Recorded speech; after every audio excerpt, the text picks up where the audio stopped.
Hi, welcome again. In the previous lecture, we were talking about numbers. Specifically, we looked at integers and float data types. So these are referred to as data types in Python.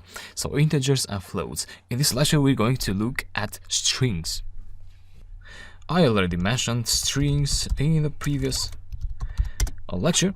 So a string is everything that goes inside quotes. Hi there, that is a string. And of course, strings can be stored in variables. And you can print those variables. So we're using the interactive shell now, but of course you can use a Python script as we did previously. So numbers were used to do math operations, but strings are used for displaying information for the user. So let's say you have a web application and you want to generate some text dynamically on the web page. So you would use Python on the backend, and Python would send strings to the HTML code. And HTML would render the code on the web page. Basically, that's the idea. Or if you want to create a notepad, an editor with Python, such as Atom, let's say, all these things you see here, so my program.py, selection, find, all these would be written as strings inside Python. And then you display them on the interface using various functions. For instance, if you want to display a string on the terminal, you'd use the print function. Now, strings have methods associated with them. What I mean with methods is, let me go ahead and try out a method.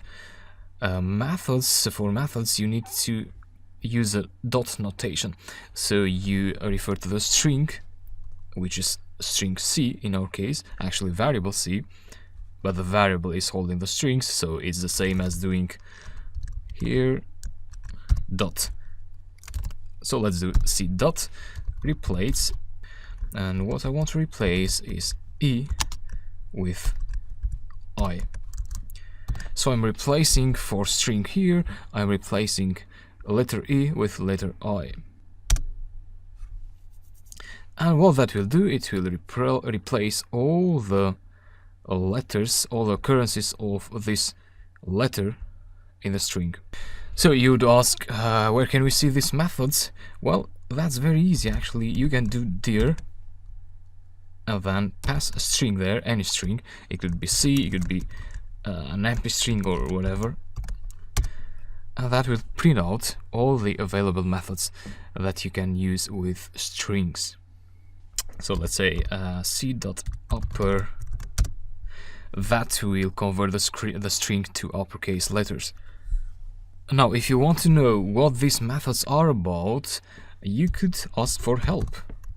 Just do help, and then C, so the string, or just empty string dot replace, just like that. And here you get the help.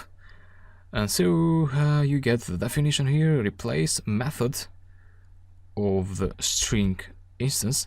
So string is like the blueprint that creates strings objects. Or you can say the data type that represents text. Look here is the syntax. So what you do is you use the string like we did.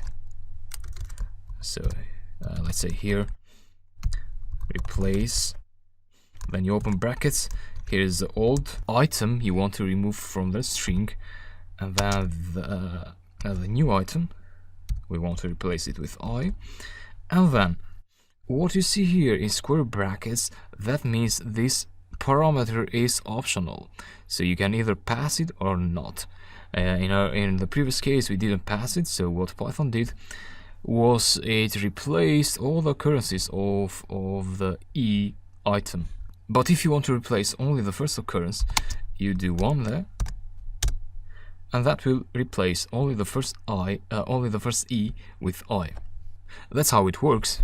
So strings, they support functions, so print is a function here, and they support methods like this one here, and they also support operators. So you can do here plus there, and you get here there. Or you can make it more readable like that. So an empty space is also a string. And yeah, that's about strings for now, and I'll talk to you later.